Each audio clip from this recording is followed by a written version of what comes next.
Hey, what's up? It's your boy Bobby Sapphire, and I am here with the KTOD because it's Sunday morning, very early, and we're podcast. It's the 20th episode of KTOD Radio, Justin. That is so many. So many, and I am just so excited about the game right now. We've got pack opening on the horizon with a couple weeks from now getting set 3. I can barely wait. Yeah, and I should have put Twilight instead of Twilight hot takes, just like Twilight hype. Maddie, you are hyped for set 3. Yeah, man, I'm wicked hyped. I've been getting some early play testing in, and I think that's gonna be pretty spicy. And Steve, shrouded in darkness down there, like Palpatine, like influencing Jar Jar to blow up the Senate. How you doing? Bro, you doing down I there in get the so dark? sick of people. I get so sick of people screenshotting my face and turning me into a meme that I had to go dark. It's just He's going full dark enough side. is enough. Yeah, that is true shrouded in darkness behavior. He's like the Sidious Palpatine leader. He's flipping back and forth from darkness, but he's staying on the dark side. I like it. All right, so quick update on us. If you're watching us on YouTube, if you're seeing this, but if you're listening to us on a podcast, we also do this as a YouTube video. We've got over 6,000 subscribers, 162 videos. We post videos every Monday and Thursday about Star Wars Unlimited competitive gaming. You can check out my pre-release guide that I posted on Thursday. Check out my Ahsoka Tano poll. I've got her right here. And if you're looking for pre-release content before pre-release weekend, it's a good spot to go. Also, you can check out KTOD Maddie's YouTube channel with the sick thumbnails. He's the best thumbnails in the game. Even better Shout than out our to boy Symbiote. Failed Shot. Yeah, shout out to Sim. Although I did the last two on my own, but he like him putting me on Dooku and just like all the other ridiculous things he kills it. But yeah. Usually uploads on Karate Tuesdays. Kid image is insane. Yeah, the Karate Kid one is Doing sick. the crane, I like, think oh, the Happy Gilmore one is insane. Even before I even realized that Kevin Nealon is me. Like, Yeah. Maddie as Adam Sandler. And then, but I'm rushing it with that forehead. Yeah, it's there's a lot of forehead there. My hood on. Yeah, that's the fun one. Almost at 1K subs. So if you're not subbed, check it out. Yeah, give Maddie a sub. It's a good hang. Yeah, get me to 1K, baby. And then our podcast is now sponsored by Metal Fab Tokens. Justin, you were just showing off your sick Metal Fab Tokens that you have. I'm going to do it again right now. Steve We has got mine. the sweet set right here, brand new. Still trying to get used to the whole sort of setup with how it goes in a sweet case, but there's some new ones, these bounty ones. B-Flow actually messaged me after the Thursday pod to talk to me about this. If you guys didn't know, we do a Thursday podcast for subscribers only, and he said that those tokens with the symbols on them, they're kind of like leftover from the Destiny days, but basically just if you like a special character like Django or Boba, like you just have that to be your anything thing. Like, it could be your big action token, it can be your hand token. He just threw you a lot of extra stuff, and he has something cooking. I don't even know if I can announce yet, but I was just gonna say, are we gonna talk? I don't know if we can, but I'll say this: if you like set 3 tokens and you think clone troopers and battle droid tokens, no way, dude, you should keep an eye out for metal. Keep an eye out. Those.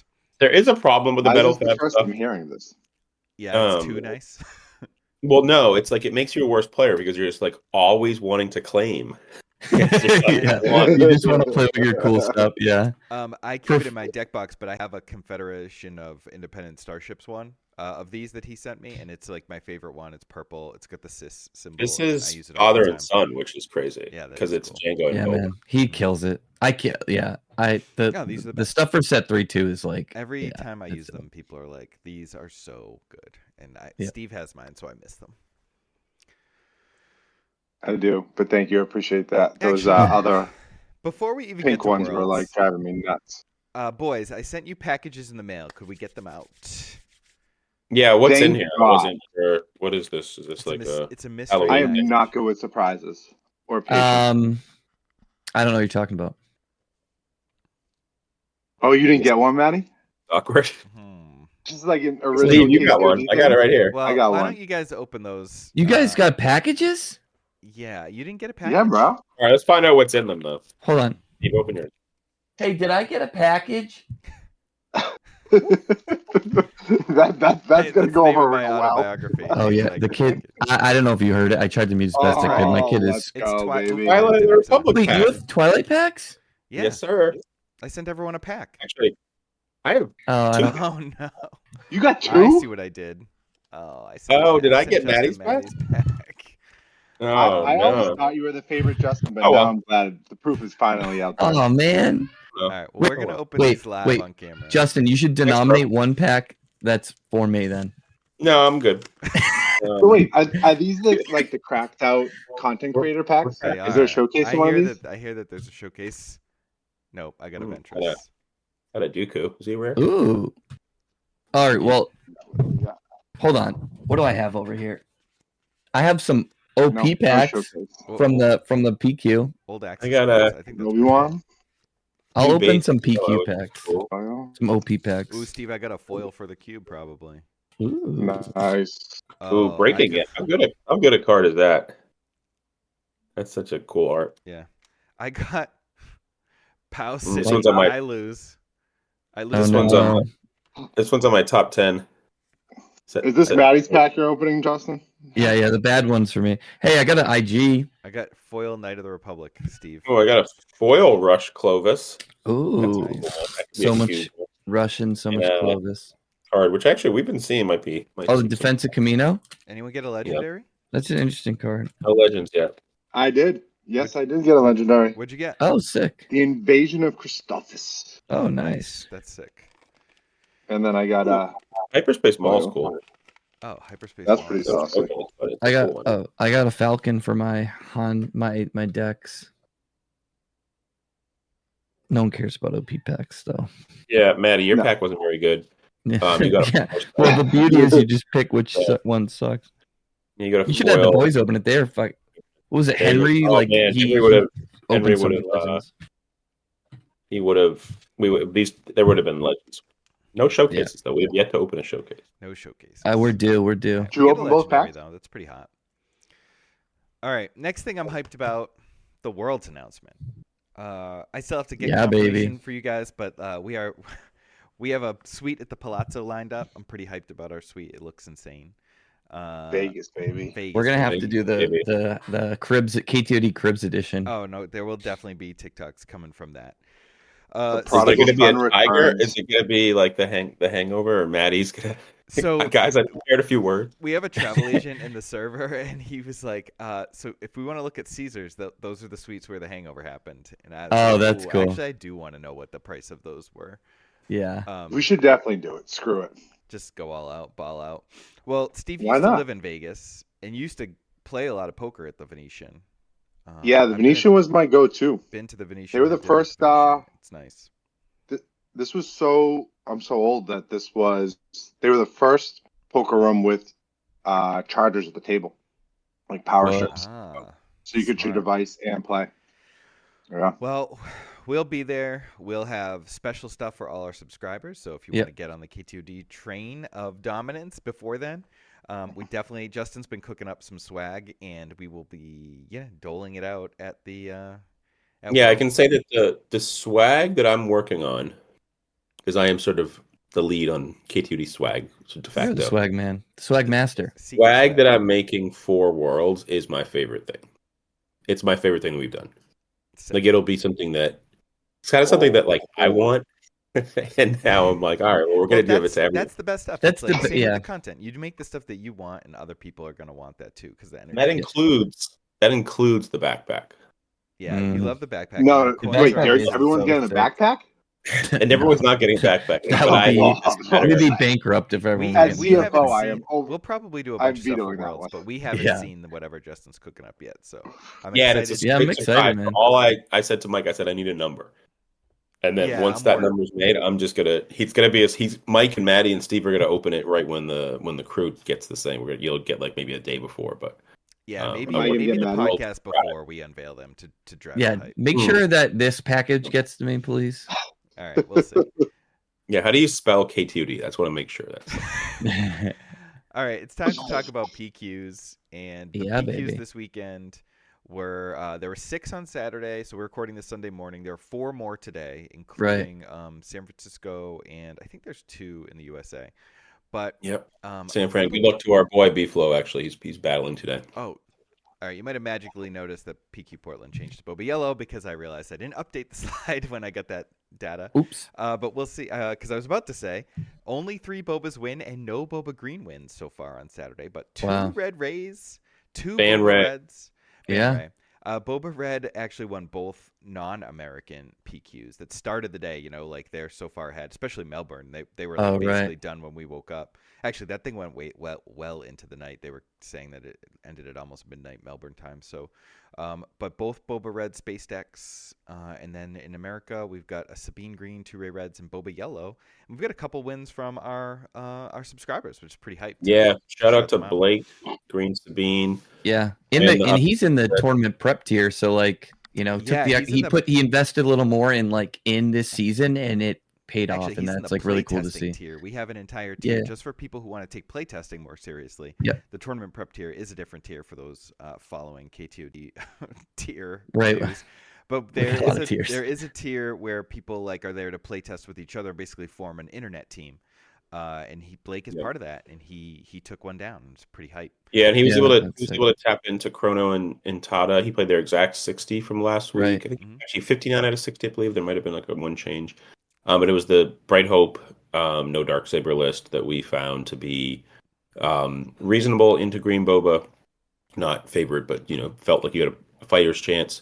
And I was sick that he won. And he came right to the Discord and he was like, "Hey guys, I took one down." It was like kind of celebratory. It's cool, man. Nice. I'm gonna shout him out now since we're talking about him. I'll have to go backwards on my slides. I love the naming convention too. That's a KTOD. Yeah, he kept the naming. He sent it to me, and he's like Darksaber Sabine, and then he sent me the updated list 2 seconds later with like, "Oh, I changed the name for you, no Darksaber Sabine." I was like, "No, don't change it. You gotta keep it. It's gotta stay. It's gotta stay Darksaber Sabine because even the absence of the Darksaber is as potent as the fact that people run it. So this was the list. Because they can't know. Shout out to Blake. Really happy that someone in the playtesting tier won one. Like that means a lot. That I always not stressed about it, but I always want our subs to be getting the value that they want, and for him to take one down makes me feel a lot better about everything we do. So, but yeah, this is the hot KTOD list. He said that the one of Sundari Peacekeeper was huge in the top, because I can't remember if he said it was the finals or the semifinals. I think he said finals. That card probably should, just be emphasized more with all the Boba Red space stuff. It's just making he wrote, or someone wrote in our Discord that it makes Falcon attack for 1, which is like offsetting it. Yep. Right now, I was like, that's a cool analogy. Way to think of that. Yeah. Way to evaluate cards where you kind of this is this situation. It's the situation that it presents, not necessarily like the fact that it's a 1/5. Yeah, and it gets experience tokens from your Darksaber. All right, and then the other person in our that's too far. Diomedes, Discord member, won with Ray Red in Indianapolis, so that's super hype. Hell yeah! Yeah, love Ray. Actually, feel even more vindicated this week that I think Ray is really good. I had some conversations with people at the 1K yesterday that I swung by about just why I think Ray's so good at the hero mid-range thing because of the way these guys are all understated. Trading is the name of the game, and if you can't trade, that's why a lot of these hero decks get run over, and she makes it so people can trade. I'm actually still even more hyped on her than even Yoda in a deck like this, if I'm going to be battling with units, I think Ray is still the number one hero. I like that, the Discord members winning, you see the traces of the Discord helping. You see the Jedi lightsaber there. You're that's something that, Mike, I think you kind of initiated, and then it got to the masses, and you guys have talked about it. CJ originally being what if we cut Darksaber and we'll get Bright Hopes, and then me and Tada kind of working on the list to encourage going up to 3 fighters for freedom. Looking at the last list, that's sort of a KTOD mark right there. So yeah, I think with the Red Ray, it's possible they were always on Saber. I don't know, because I jumped on the Red Ray. Rodney Stubbs was on Saber, but a lot of people weren't. But it's the collaboration thing Justin said of everyone coming together. He did his deck report. Mike got in the thread, started making his changes. It is cool to see the little thumbprint, Yeah, and so the other thing to say is the other Red Ray was won by Nick the Bug, who I didn't have his list. The Phoenix PQ ended late, and no one dropped it for me in the morning. But so I was going to shout out Rodney, Right. for his deck guide that we have for sale on our Patreon, and then also like if you're just a member, you get it for free. But Yeah. we've sold like maybe 8 of these. Someone bought it yesterday too. It's $4 and a subscription's $5.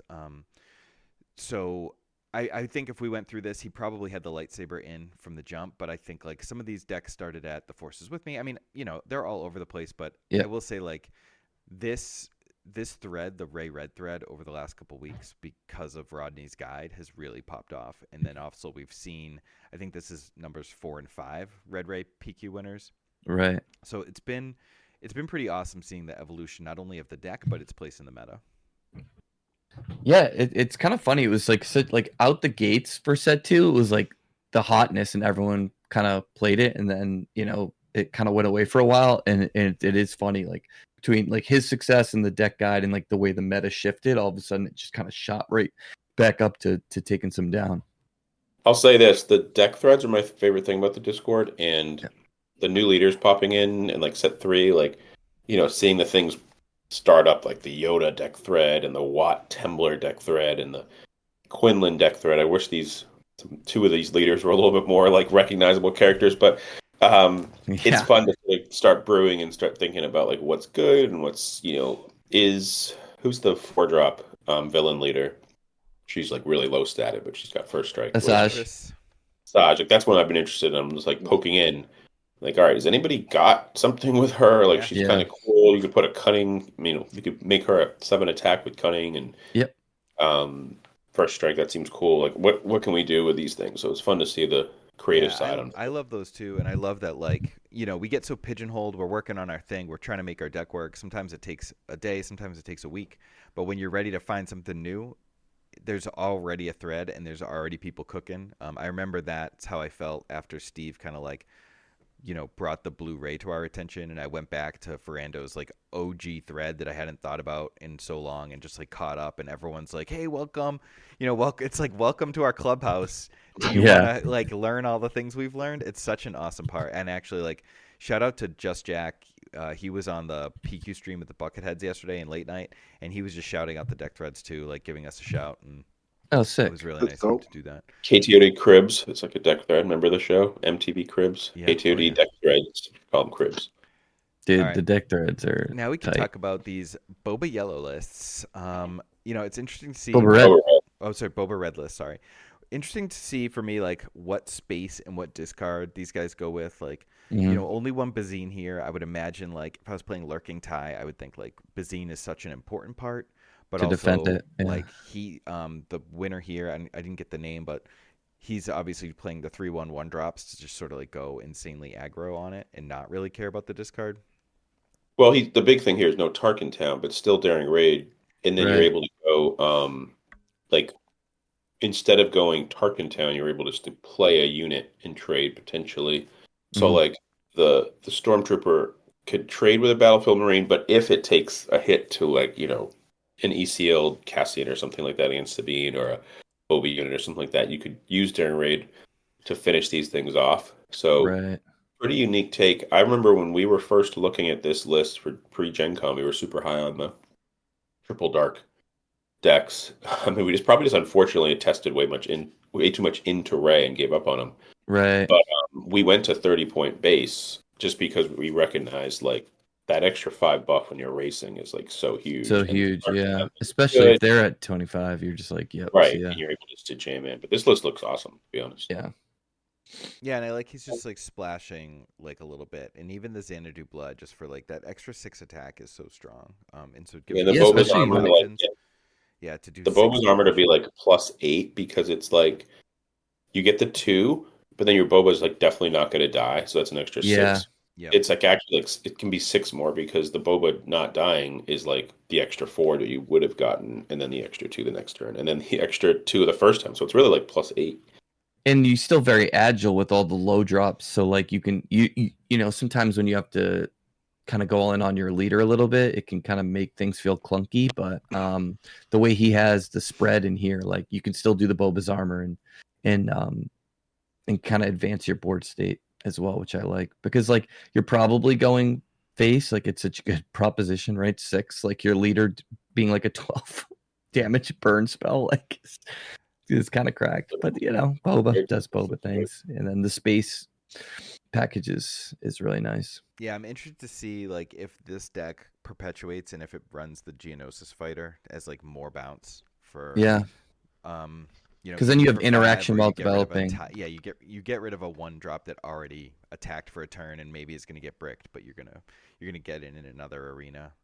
Right. I just like that Oh. bounce anything kind of waylay effect. Really? And then the one in Melbourne. Force. Sorry, what's up? I was gonna say I think I like the force chokes a lot because like thinking about how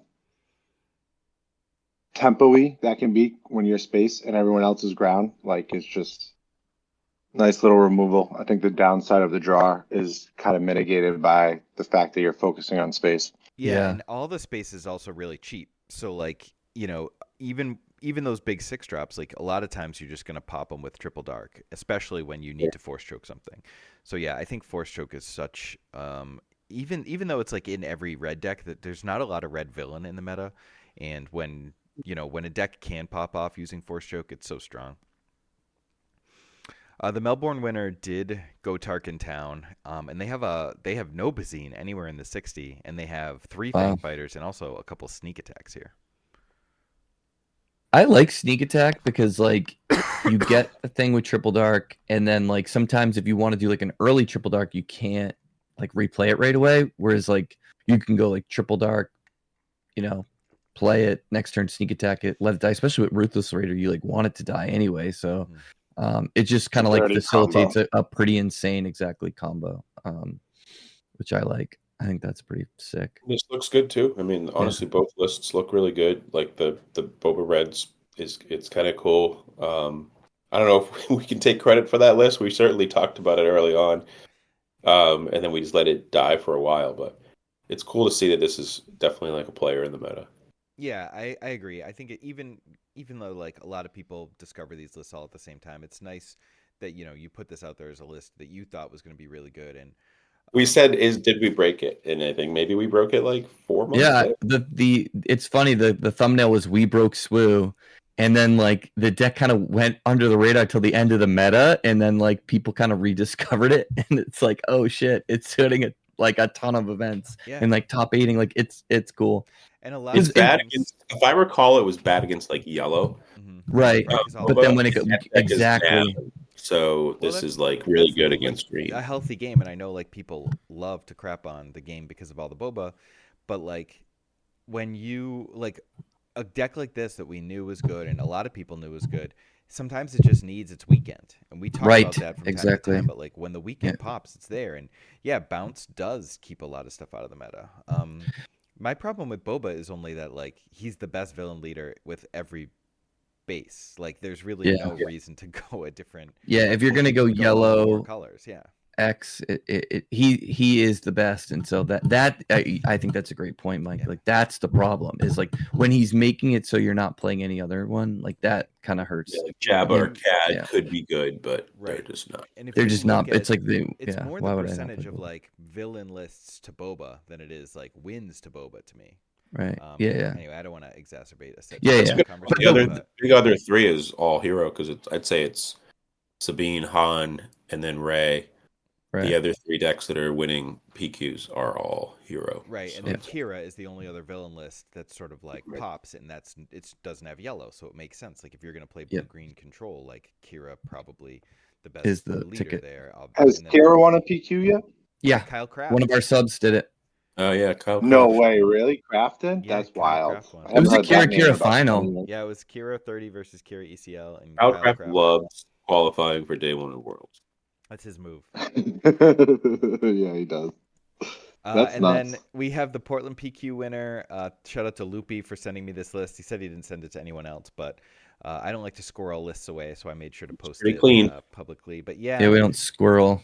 yeah, pretty clean.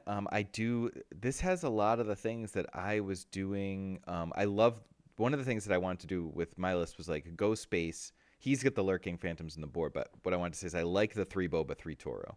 Like they're both really good, so just play them. Odie in the board. Yep, Bodhi in the Yep, board here, that makes which like sense. I think that's a total meta call, and I like what he did, and yeah, you're just always playing a nigh unkillable 3-drop on turn 2, Yep. and I love the Yeah, spicy really. one of New Adventure. Yeah, the one of is yeah, I like that because Kind you of can like do some kind Boba's of armor. broken stuff, but you don't want it to gum up your hand. So Yeah, I like it as a Yeah, miser. there's spicy plays. If you draw at the right time, it's great. If not, it's a Yep. great resource. Yeah, exactly. You like 2 Boba armor, you said?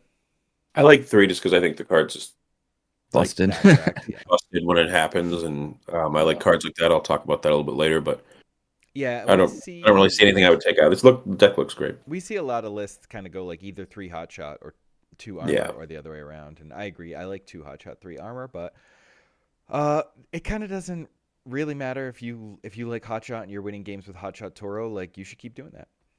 Yep. Exactly. All right, now we're going to talk about some cards we're hyped for, and I started with mine. I'm hyped for Stila Guerrera in set 3 because I love that. I mean, when Jabba, it's got spoiled like it's in the first set, but I love pulling tricks with Jabba. Justin, you love pulling tricks with Jabba. You've made a lot of lists that are like, let me pull some tricks. Well, if you like tricks, let me introduce you to tactics.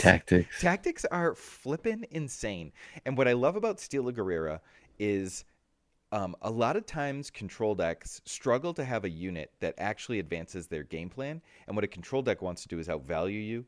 And what Stila does is she gives you these cards that they're often 1-for-1s, but because she found it for you for free or like for 2 damage on your base, you're getting a Fell the Dragon, a Takedown, a Vanquish, a Bombing Run, an Open Fire. You're getting something that kills something else, and she's going to take a card with her too, presumably. Right. At 3 health, she's probably not killing 2 things, but for the low cost of 2 damage on your base to get a full on removal card or a pump or a bounce card, I just think that she is incredible in terms of like what we can do with deck building and put in our hands. She's also like in control decks. It is really solid in that, like, say you're playing against like villain control in the late game and like they drop a Devastator, like you can just steal a Fell. You know what I mean? Like that's a very reasonable turn that you can have. And now you have your unit and you've dealt with their thing. You're a little more agile. You could even play her in like Blue Han for 3. Like, yeah, she's a 4/1. Like but like, do you really care? Her like you're just trying to yeah. So then she's a 4/1 for 3 that gets you, 2 highly impactful events. So I like it. The Death Rattle is really cool. Yeah, that she gets to take like a removal, and you do 4 damage, but in these control mirrors, you're not really caring. So being able to outcard makes like discard a little better, like because you're not just like staying even with your discard. You're actually like pulling ahead 1 cards. Yeah, and I really love that sort of the line Matt was alluding to, but just playing her in the late game is so great because you can play her on 8 resources and take a 4. You could take a Fell or a Takedown or something, and not only that, but in those control mirrors, you do have to win the game, and 4 attack is no slouch, and it does force them to deal with her while she already took one of their cards. So you're getting a little bit of a 2-for-1. So I really like her as a control card, and not to play her on turn 3, but to actually like use her late in the game.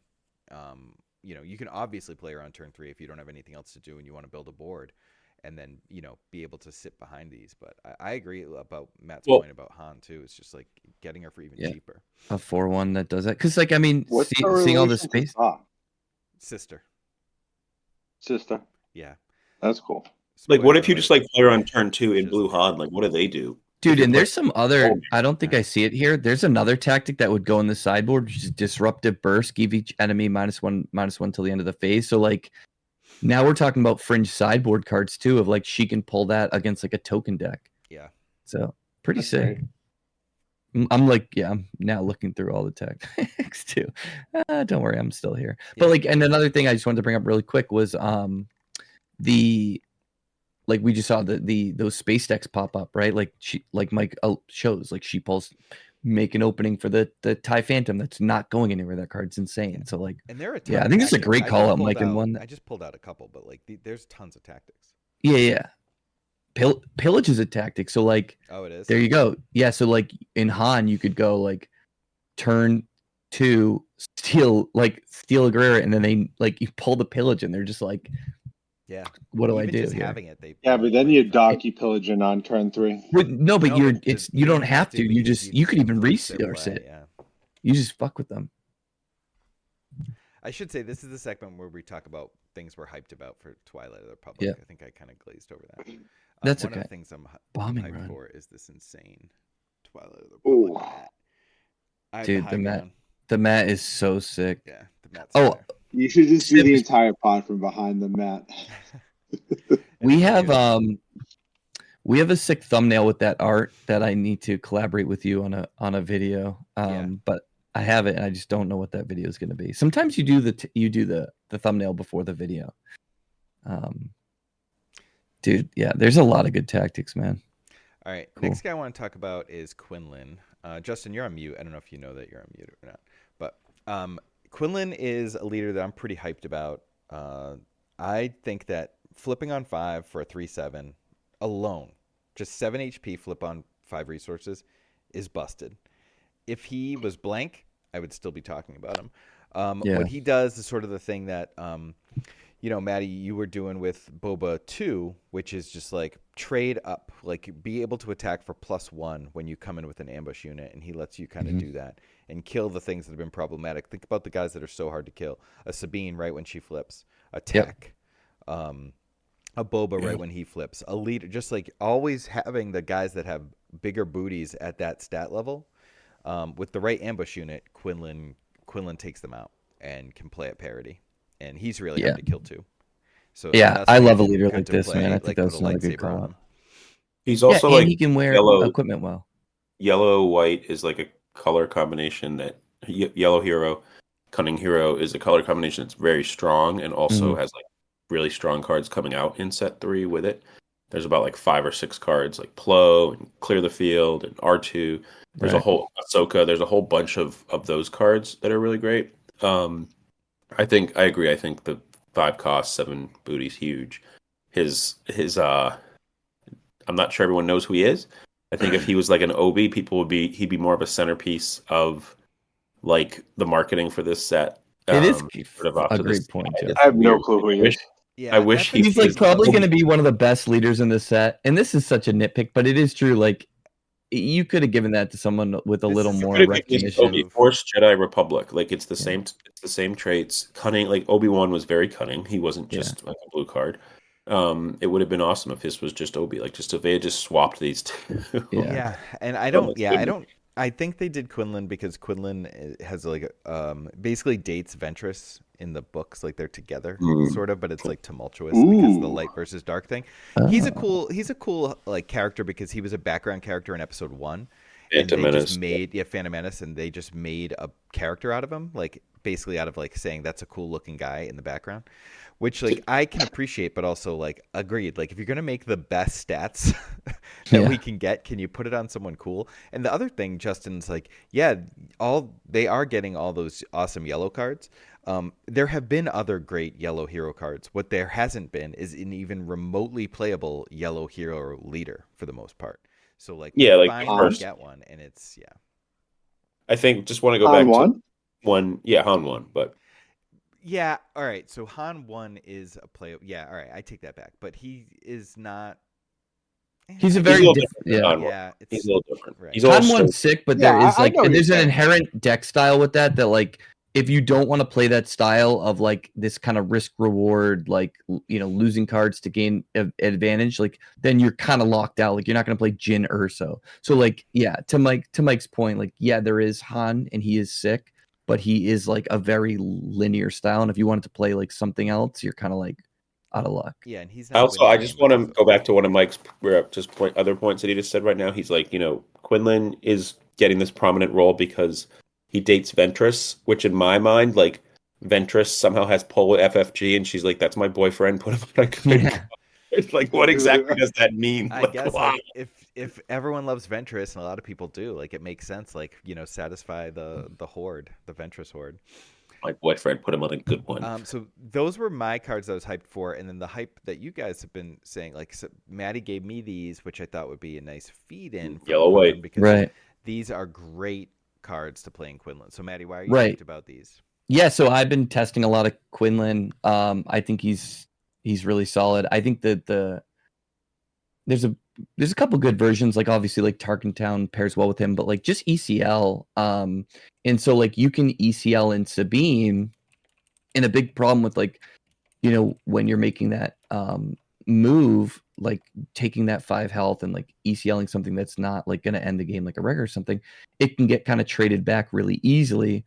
And Sabine just shuts the door on that. And then if you were able to hit the on attack, then she's like got kind of Death Trooper vibes where she's able to even get a little crazier. So like the reason why like I like these cards also in with Quinlan is like now when we're building decks, we're starting to build in lines, and one of the sickest lines is like Sabine ping with Quinlan, take out the Sabine leader. So like, how am I gonna pair my deck into the opposition? And then like Plo with coordinate is able to take out Boba, right? Because it's the ping plus the raid 3 if you have coordinate, and which is not super hard to like.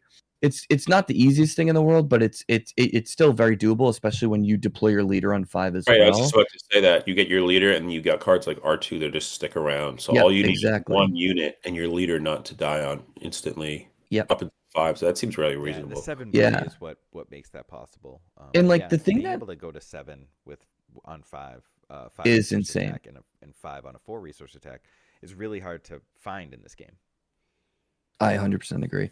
And the other thing too is like the issue like I've had with coordinate is not that like it might be hard to do. It's that like some of the payoffs like don't even make sense. Whereas like this one is extremely strong and makes sense. Whereas like another one, and I get it, there has to be draft chaff, but it's like it's a 3-cost 2/4 that if you have coordinate gets Sentinel, it's like we already have 3-cost 2/4 Sentinels. Like what is it has a better tagline. So like that's been my issue with coordinate, and then this like Plo is like the use case for like why coordinate can be cool. You know what I mean? Like this is why you would play it. So yeah, I think those cards are insane. I think Sabine also like she wears equipment well. Like you can, when you're getting into these race situations, like you blast her for 6, and they're like, if they don't play bounce or something, like they're kind of looking at her like, how do I deal with this thing? And it has that Ty Lurking Phantom vibe to me. She's like the inverse of Lurking Ty. She can't be ambushed.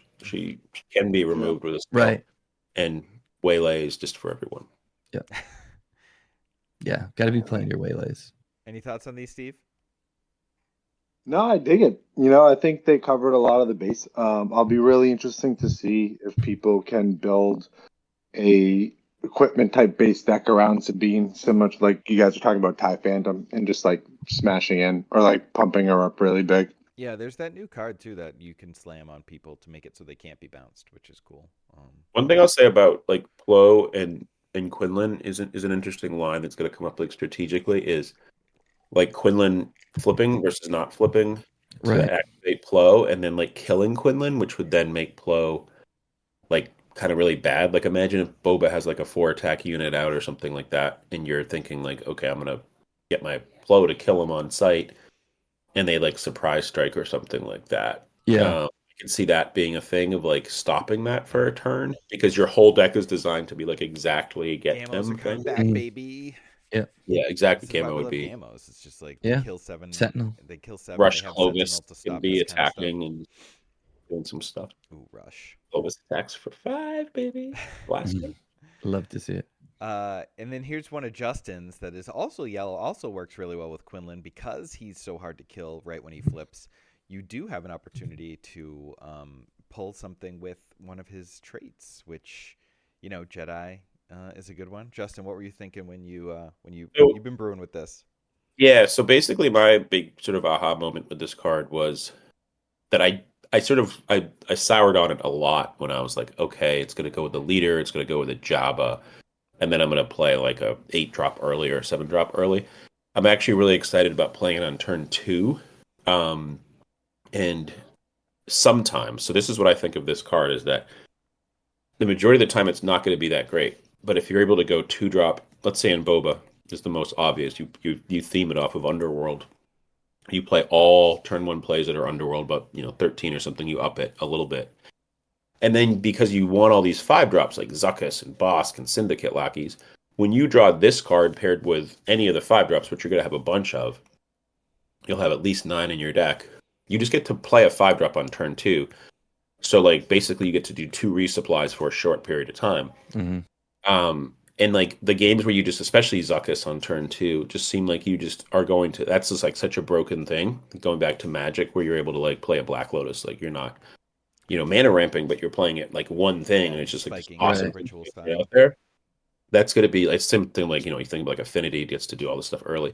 So I think this card's going to be really good there. And I think, Boba's the one that I've been the most excited about doing it with. Because it's got a lot of synergy. Jabba does find it. He would be in the deck, and you could do it later with like the new Cad Bane and Maul as well. Right.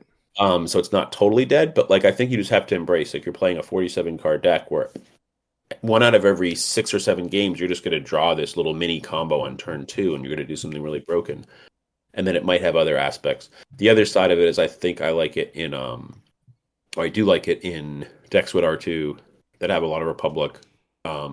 There's some sort of stepping stones there, but I think the 2 to 5 thing, or the changing your turn 2 play to a 5 cost play, or 5 resource play, is really strong. And then you still want the ability to like only have a leader, and then play some 7s. So playing, for instance, Mace, Maul, Cad Bane are the 3 that I'm really excited about, sort of jumping those guys out early, because you can play with this card. You can play like a turn 3 Maul. Mm-hmm. Like you can play resupply on turn 2, and then Boba, and then play like have an early Boba turn with a Maul, which is insane. That's sick. I think it. Oh, go ahead, Steve. I was just saying, I think it's real interesting too in what you're talking about, because you look at Boba Green and how little 4-drops they actually play, and the deck is already kind of built going from like 3 to 5 resources. Mm-hmm. So you already can naturally just slide this in, and without having to really curtail your curve too much to accomplish what you're trying to do, Justin. Yeah, I like that. And the list I have is like, it looks like a regular Boba deck. I think I had like I had one that like didn't have super laser tech, but it did have resupply, but it just didn't feel like I still had all the cards that I wanted. Like I think I had like 1 less blaster, and I had like 1 less No Good to Me Dead or something like that. Or maybe I didn't have 7 Fleet Defender, because that card's kind of awkward with this. Mm-hmm. It was kind of like awkwardly sticks around, and it's not your theme. But yeah, it's cool, and you get to like do really cool things with like Salacious Crumb and McClunky too, where if you draw 2 of these cards, that's the one thing I like about this in Boba that kind of puts it over the other side, is like if you ramp in with like say R2 into like an Anakin, which is super cool, it's going to be harder to sort of get to the next level, because you still want to be like playing units and stuff like that. But with the Boba deck, you can do like McClunkies and bouncing your own cards, right? Bounce back. So oftentimes you'll have like only 1 unit out. That's a great point. It's really cool with Jabba on a lot of levels. Yeah, I like also that you can trick 2. You can go like Steve said. Boba doesn't really have 4-drops or too many, but you can go from like Fleet Defender right into Fire Spray for the 4 resource turn, which is cool. Spicy. Not 7th Fleet, not Fire Spray. But yeah, you could have an Underworld out, 1 Underworld out, and go into Fire Spray. Right. Well, on 4 resources. No, non-vehicle. Oh, it's non-vehicle. I always forget that. My bad. Yeah, and it's funny. The Fire Spray is like still in the deck, but I'm like, do we cut it and like play like a it's like a 6-drop, like a Bounty Hunter Crew or something like that. But it's not worth it. I think the shout to Underworld 2 is good, because like you can put like crafty smugglers kind of survive, or like I was looking at like if you did it in Hero, you could do like crafties and leets. And then Fortuna is really cool, making it cost less. If you do like turn 1 Bib, you could. The thing is, there's no like 6-drop to do in the next turn. Yeah. But you turn 3 Maul if you do Bib, which is pretty sick. Just that way, without a resupply. So Bib's another way that does it. Cad Bane, like playing a Cad Bane on like 7 resources is like cool, But by that point, like the game sort of stabilized a lot. If you just play a Cad Bane on like turn 3 and they have like 2 units out, and you just like Take them both. Wrath of God when you have a 7/7, It's insane. you draw 2 cards when you free their like 2-drop. Like this with that's- CAD just seems absolutely stupid.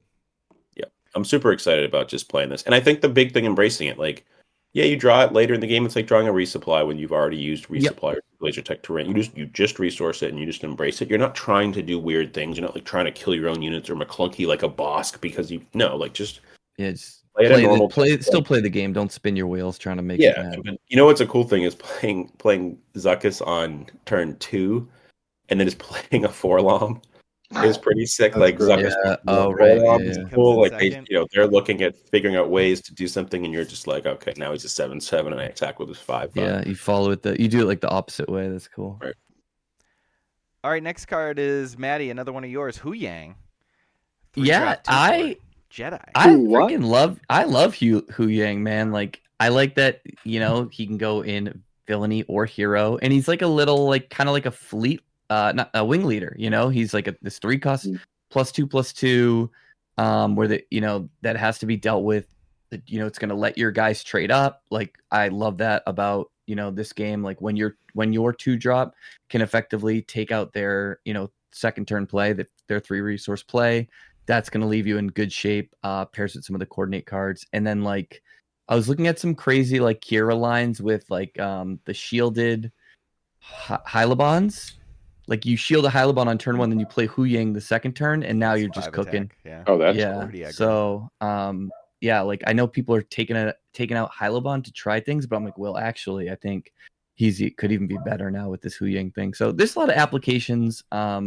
Yeah, you could shield him It's a too. good value I'd card. love to see more aggro out of Kira, that's for sure. Yeah. That'd be cool. And you can put a General Saber on it and get cooking. What is this guy from, Mike? He's from the Clone Wars. He's from my favorite episodes of the Clone Wars. The when Ahsoka takes all the younglings to find their lightsabers on Ilum. Oh, yeah. Becomes He's Starkiller Base. He's that guy who's like leading her. He was in the Ahsoka show And too, then he right? was in the Ahsoka show. Yeah, he was the droid that was with her and Sabine training them on the ship. He was like the third lead. David Tennant. Wait, Ahsoka hangs out with Sabine? In the future, Oh, yeah. yeah. Yeah, Yeah. that's cool. In Dude, I'm way Rebels- behind on my In thing. Rebels, the like, not to spoil It's like the her finale of master Rebels, friend. but like, yeah, and they like the final shot of the series is like them teaming up. Oh, cool. To go like solve a mystery, and then then the Ahsoka show is all about her and Sabine and Hu Yang. Well, Hu Yang fucks, Yeah, so he does. I love the Jedi trait. Yeah, being able to carry the General Saber is really a cool lore. He's the guy who helps every Jedi build their lightsaber. He's the Ollivander of lightsabers. He Oh, remembers that's cool. every lightsaber. That's a ever sick built. reference. wait, That's a great. that's super sick then, and that makes sense why he like General Blade on him is like goated. Yeah, exactly. Because it's such like it's one of the best early applications for that card, right? Other than like Guardian of the Wills, which is super fragile. So then you just plop him on Hu Well, Yang. they always knock lore like right out of the park with this game, but also just, Yeah. like, he's the guy that trains he's like the Jedi teacher, and so And then he he gives them makes the everyone plus, +2/+2 because he teaches them up. Yeah, I love that, man. cool. Yeah. I think he's a good card. I'm excited to throw him in a bunch of decks. Yeah, he's gonna be so highly played because of how like he goes and everything. And I got one right here. Yeah. Let's go. Because like, granted, like he's a green card, but like one of the things that people went on a like divergence with in the early like Han 1 deck, right? It was like, do you play the good stuff or do you play the rebel? Or like, when we're going into Sabine now, it's like, do we want to go good stuff or we want to keep rebels? Hu Yang lets you kind of lean into the good stuff more, which is a good value play if you're playing the good stuff and you get like your own kind of mini wing leader. Yeah. So. All right, next up is Steve's card, Yoda Leader, and you said you were excited to pair this with You're My Only Hope. Yes, sir. Kind of touching upon what Justin was talking about earlier with there are only 2 of them, cheating, getting around the natural curve in this game, I think is important. We saw the strength of Han 1 and what he's able to do by ramping. So I think any type of combination of cards that lets you get ahead on the board resource-wise, you're inevitably going to be able to control the board a little bit better.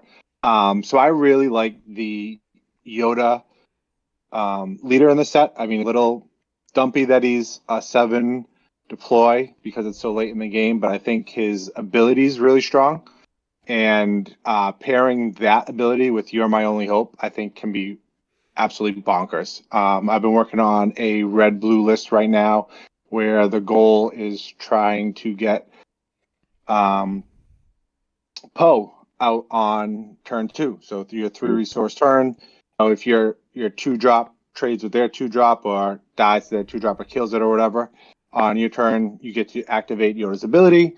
And, if you have a Poe in your hand, or even the 5-drop Ray, I've been thinking, works really well too, because, that restore ability on her, helps her stick around. But, you're able to manipulate your deck, and it's kind of like a built-in brainstorm. So think about brainstorming, putting a card on the top and then playing Dark Confidant, that was broken in Magic for years. And this kind of combination lets you get to do that. And You're My Only Hope doesn't necessarily have to be jammed out on 3. Like with the blue-red we saw with Ray this set, it's a great option for some lame great things. Early Obi-Wan. You can even jam out an early crate. It doesn't necessarily have to happen on turn 2, the 3-resource turn. At any point in time when you're gaining two resources, you can drop something bigger.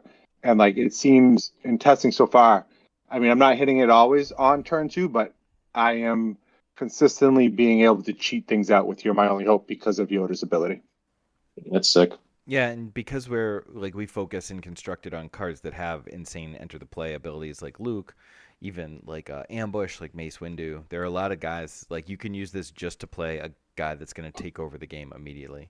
Especially the Luke. Luke is kind of crazy when you can trade into something and then play this early and use Luke to kill whatever they just played in between. Seems like it's really sick. It just ends up being really versatile too, and the fact that you are playing a slow leader against decks like Sabine and things like that, running out Redemption 2 turns early, just healing up a bunch, that will allow you to survive until you actually get to play Yoda. And his come into play ability himself is really strong. Right. Yeah, no doubt. That's cool. He's going to help flip corners, then his restore will claw you back. Yeah, he's really good. Yeah, He's just got to build the deck that can get him there. Exactly. All right. Anything else about Yoda before we move on to some Qs? Some Qs and As? No. Get to the Qs. Get to the As. Oh, wait. No, we have to talk about Infinite Combo. The Nambo. The Nambo. This is so there's an Infinite Combo in Star Wars Unlimited right now, and it involves a lot of cards. It involves having Sandhill out, having TI 84. Yeah, we got the 84. Can you program this and can you reskin Drug Runner to be Infinite Combo Breaker in the battery game? is low. So you need Trench, Maudie, another random guy, and Sandhill. And the idea is you play another Trench, sacking Maudie, Trench, and the Super Battle Droid. When you sack Maudie, you ready Sandhill. You attack with Sandhill for 3, and he readies resources for each unit defeated that turn. So the first time he does this, he'll ready 3 resources, and that'll allow you to essentially, I think you might need Sand ready. The thing is, it gets really convoluted on how you replay everything, but you need 9 resources. So he readies 3. You replay Maudie, you replay Trench, sacking the Maudie.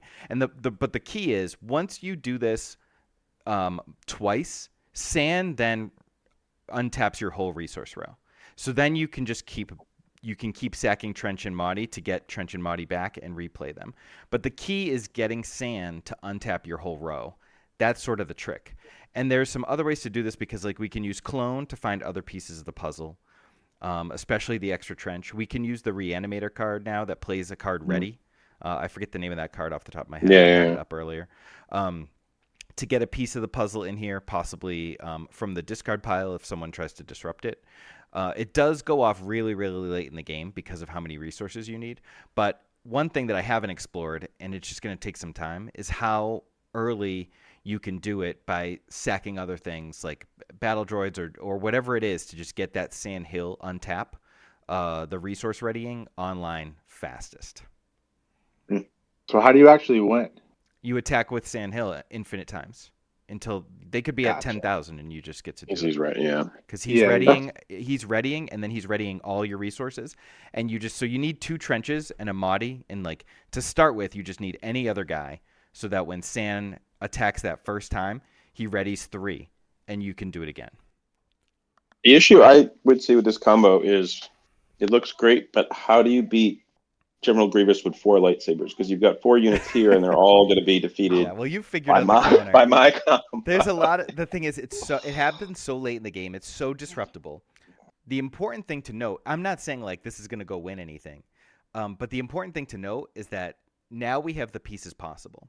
So when things like reanimator cards come into play, or we get into these late control game matches and people aren't ready for it, there is a world where these cards are like Mahdi, Trench, and San are just in a deck that when the stars align and you can reanimate them because the green and yellow have reanimator cards, that it is somewhere in, like, it can even beat the mill decks, which are trying to mill you because they're putting all your things into your graveyard. It's just like very classic. It's important that we know an infinite combo exists so that as more cards come out or more situations come out that we might be able to execute it, we're aware and potentially deploy it. So it could theoretically come out with, if you had 3 units just out, like say you had like just a lot of tokens, right? Like there's just you're trying to delay it to the point where you get tokens. You could do it with really just the top 3 cards.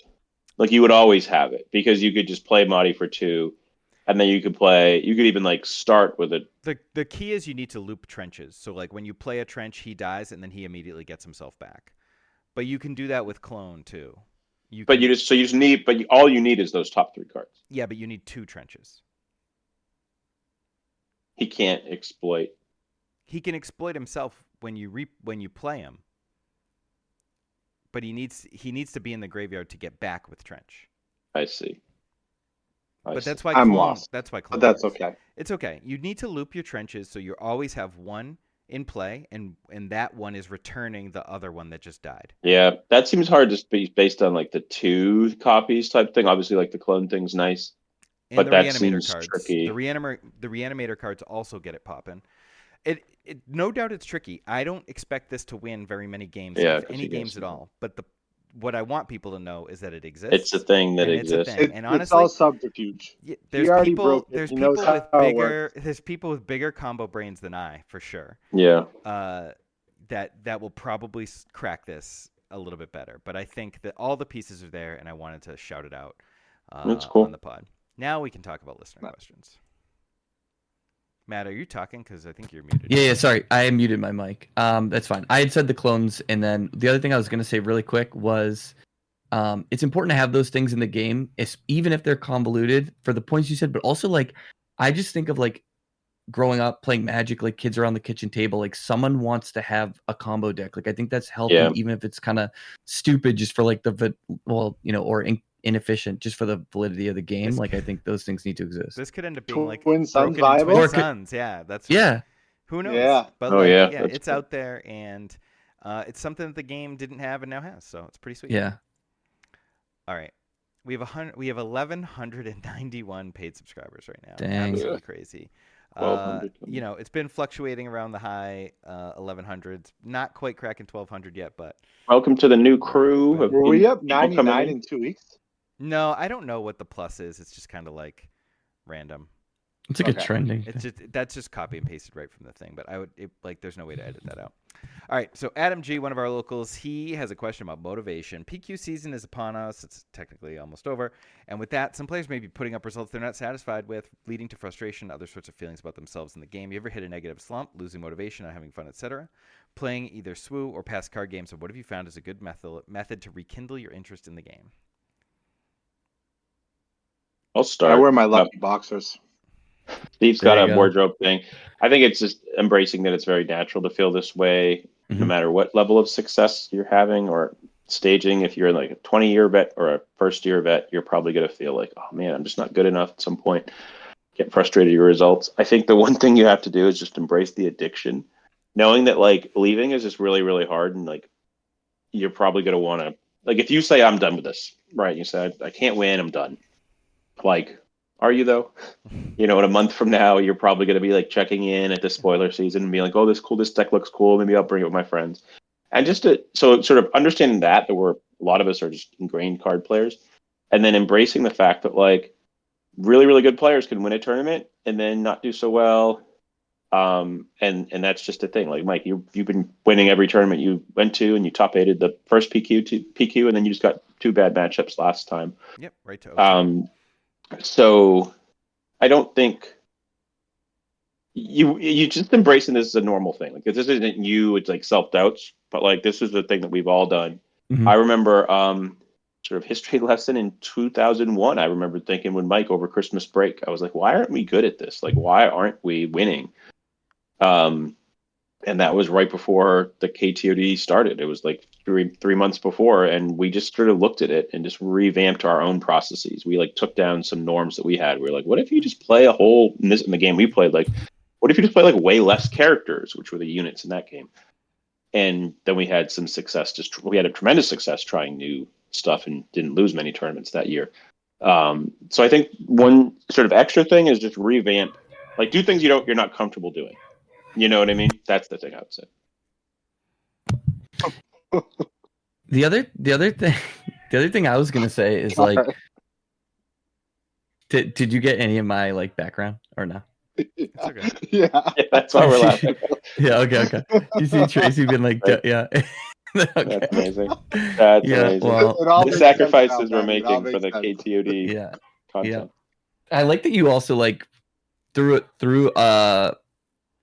shout out to like how the KTOD started, right? Like you made those changes, and then like that is how the Kashyyyk train of dominance came about. But the thing I was gonna bring up was like, it's tough, right? Because there's so few PQs, but like in a general, and I say this all the time, but like in a general season or whatever, there's gonna be a bunch of events you go to, PQs, 1Ks, showdowns, whatever, and like you said, like you're not gonna win them all. Like all you can do is put yourself in a position to succeed, and that's why like I really emphasize like not having results goals, because like then you have nothing to kind of draw on. But like if you have those process based goals, that's such a good way to do it, because like you're gonna hit bad matchups, you're gonna do whatever, but if you like have these like little light posts to hold on to, I think that's like such a good thing for your mental, and that's something that I talked about in my tournament prep one. I'm sure Mike did as well in his. Yep, that's a perfect segue into the chart that I. Oh wait, it's right here. Oh, This is the strategies outcome matrix that I took from Mike Flores' article on Magic years ago, and it's like, do you have positive outcomes and do you have positive strategies? Great job, you did it. Do you have negative strategies and negative outcomes? Well, you probably get you deserve. But if you have positive strategies and negative outcomes, were you just unlucky? Try again. If you think you're right, keep working towards it. Yeah. I try and put everything in this paradigm so that I don't ever worry about luck. Like, or like, last week I went 0-2, but I think I made the right call. And I like look at all the rate games that I tested, and I look at all my matchups, and I still feel great about it. And like, yeah, I went 0-2. But I think I just got a little unlucky. I would still re-sleeve Ray up today. And it is depressing to go 0-2. I've gone 0-2 many times in my life, and I will go 0-2 again. But I'm not going to like, only one person can win. And if you're just playing this game only to win, then I have bad news for you. Only one person gets to win every day. And it's usually a different person every time. So you're just not going to win them all. And this game does have, which is good, the better games have variance a bit. Marshall's in the house. It's not a full skill component. Like you're going to have that variance where you can play better and lose based upon variance. Like variance can be the equalizer. Which does lead us into the question. I guess I was going to use the chart for this question, but what do you actually chalk up to variance? What are the metrics you use? And Vaxion gave an example of like the guy had a perfect curve in Sabine, and he kind of had like a clunker in Kira, and to me, I just kind of outlined it, but it happens. Like you're just not going to win every game, and like if your deck is built the right way and you get a clunker hand, and the aggro deck you never interact with it, like maybe you kept a bad hand, or maybe you got unlucky on them all. Yeah, I think the key is like just being real with yourself and knowing like what was under my control, and like what, like how did my own decisions affect it? Like, you know, if you mulliganed the ship you needed because you didn't like the rest of your hand, or you got greedy and you got like, you know, you put your finger on the stove and it got burned, you know, okay. But if like, you know, you mulliganed and you got what you got, like you had an unplayable hand, you mulligan, they get the nuts, like that's card games and that's variance. And the other thing you could look at though is like, did I like, is if this is something that's happening a lot, is it a deck construction thing, or did I pick the wrong deck for this event? Like, you know what I mean? Like going back to Mike's, like, you know, got the 2 bad matchups. Those were literally like the only boss green in the room and like one of very few, you know, blue control decks, versus like if he got those matchups and the whole room was those, it's like, okay, Yeah, then you know what I mean? Choice, but everywhere I looked, it was like Sabine. I was like, oh man, Yeah, I'm just I in the know, wrong I know. seats. It was, Yeah. yeah. You know, I I think mean, the important thing a lot to of note. A-wings. Oh, sorry. Go ahead, Justin. I was gonna say it's a lot of A-wings Oh. guys playing. I think the Deck important check thing is to not playing note 50 is A-wings. if it wasn't for variance, we'd win every time. So for the sake of community, it's probably a good thing that variance exists. I love that you're just in the full like unsolved mystery. Dull He's, like, darkness. doesn't want to reveal his Right. identity. Oh, You do that, I'm too. loving this. By the way, this might be a staple like going forward. Inspector Gadget, or like the Colombian drug lord with the voice thing, where they're like, oh. This one's from our dude Hob, who I know from my Legion days. He's like was a prominent Legion judge. I think sportsmanship is a real issue for any competitive game, and we as numpties have a pretty big responsibility to be good sports if we're going to talk about ourselves as a group, 1,200 people, basically saying like we're the competitive group. So that's kind of what I love this question, like the call out on like, can we be pro sportsmanship? I'd like the pod to speak about being positive influences on the game's beginning culture so we can avoid sportsmanship problems that have pushed people away from MTG and Yu-Gi-Oh! In my experience. And like I've seen nothing but great sportsmanship in the Discord. Like we have 1,200 people. We had the guys that faced each other in the PQ where Sabine beat Han Yellow in the finals, and Eekfoil and Blake both in the Discord, and like talking about how great they were, and you know, saying just like all the time, people saying, "Oh, I played you in round 8. It was great to meet you. Good job. Way to beat me." Like everyone is in the same boat when we're in this Discord and we're like working towards winning, and we know that we're also by working together making other people better. So like if you're going to do that, you just can't expect to win everything, and if you're not going to expect to win anything, you better be a good sport about that reality that you know is about to happens.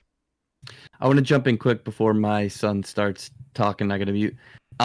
Like this would be my call to action. Like people like Hob and people in the Discord have been so great. Like go and spread that, you know, like take those vibes out into like the Twitch chats that can be, you know, toxic for no reason, or, you know, when you hear casters that are tearing people down, like let's get them out of there, man. Like this is all about like competing and camaraderie, and like we're all people. We get stressed under camera, or we just have a mental lapse. Like let's be kind to ourselves and each other, and like let's have fun competing with each other. Like if like what's the point if you can't, you know, have that? It ruins the integrity of the game, and it ruins the whole process. So like I used to play a lot of D&D, and that's a collaborative game, and you're always thinking about like how can people at my table enjoy themselves, like even though you're competing, like, you know, there's the trenches and then there's like what happens after, and like we're so lucky that the Discord is sick. Like go keep doing that, and like hold everyone to a higher standard of like being good to each other, because that's how like good things keep rolling. What were you gonna say, Steve? I think I was gonna comment on Maddie's comment about the toxicity of some Twitch streams, especially after last week's PTQ. But I want to try to keep it. Yeah, I mean, I just in think a positive attitude, like my boy Hobb says. Yeah, if streamers are only tearing people down, like no one's gonna want to be on stream or even watch streams. So it's just like not. I don't know and what it's you're doing easy that to for. be toxic from the comfort of your own keyboard, but we'll see everybody at Worlds. It'll all be good. Sounds good. Justin, anything to add? Yeah, I think, you know, overall, I think it's, you shake hands when you lose. It always hurts to lose, but you know, you shake hands and we're really competitive. But I think we're never going to not shake someone's hand, and we're going to, you know, offer good graces in the end of the game. And if we lost based upon a hand where someone drew like incredibly well, and we felt like this wasn't our day, you just got to embrace it and kind of put it on. I do think that like I don't know anything about Yu-Gi-Oh, but I do think that like some of these things are just like outdated assumptions about communities. Like I actually always had good experiences with the Magic Yeah, I had community. very Like few bad experiences. very There were a few bad couple, but- ones, and I think it's easy to say like, oh, I went to F&M 20 years ago and got cheated by someone who was really verbally abusive or what have you. But like, I think the world's The changed world's and so evolved. people are welcoming in these spaces. They Especially want the people to gamer play. space. Like we're doing our best. We're not perfect, obviously, but we're trying to get people to feel good about playing the game because everyone wants it to keep going. Yeah, no doubt. All right, Stan, I'm looking to spend more time doing early testing at set 3 cards since I can't make PQs for set 2. How do you guys go about testing, investigating, and or organizing yourselves to get better, to get the most out of your time when trying out new cards and decks? This is a tough one. I think Go ahead, Steve.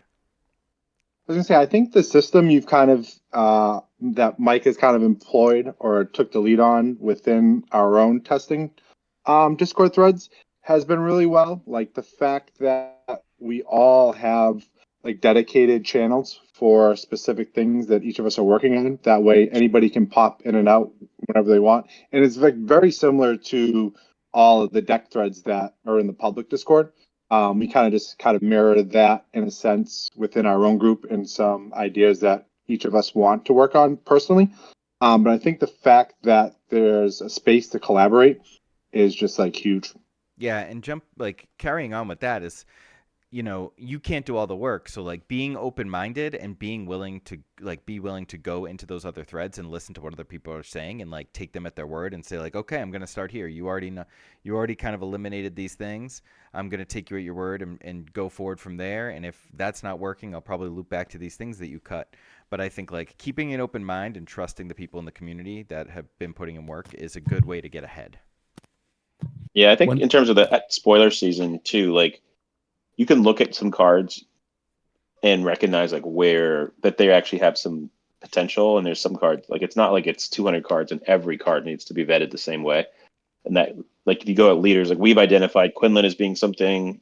Now it's like maybe you guys look at that and you say, hey, this actually seems really good, and maybe there's a leader out there that like wasn't that good, right? Like maybe Grievous is more like a fun leader, but not necessarily a competitive one. There's certain cards that are just clearly very powerful, or that can clearly do a very powerful thing if they actually work. If we pull it off enough times, like the card we were talking about earlier, now there are 2 of them card, but then there's cards like R2. Like what does that do to like a yellow Sabine deck, right? Like is it now green Sabine's kind of had the lead there? Is yellow Sabine? That's something personally I'm looking at. It's like yellow's getting a lot of really powerful cards. How does that impact yellow Sabine? How does that impact a yellow leader like Quinlan? How's that going to work? What are some really, really powerful broken things I can do? Whether it's the combo deck, is that something we should even look at, right? Like, is it actually something that pops up every so often?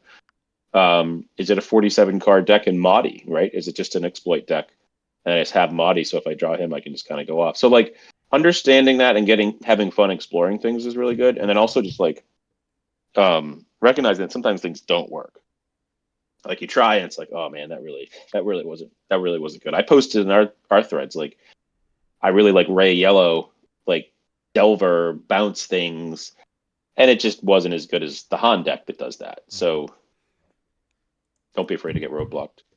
Yeah, one thing that I do too is like, we talked earlier about like when a deck has like the right time, like the space deck, like we saw early and then we play late. Like I think they're like individual cards have that a lot too. So what I do at the start of every set is I like overload my decks with the newer cards, so I know like the spots where I like them, or I can like get a feel for them, and then I kind of peel back a little bit. So that's kind of my process within the new set is like air on the new cards, get them in situations, so I can get some of that muscle memory and like really vet them, and like it can be hard to like conceptualize how games play out sometimes, so just getting them on the felt and getting used to them.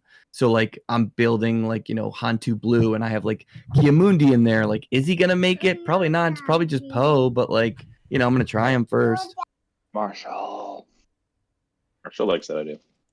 All right, and I Let's was go. going to stop early, but how do you keep a balance between home life and all the content? Oh you boy, it's perfect. You do here. We know it's happy life, and add in kids. Well, sometimes the kids are on your lap. Sometimes you have to stop podcasting for a couple hours and then pick it back up later. It's just like a whole mix. A lot of it for me is staying up after the family goes to bed.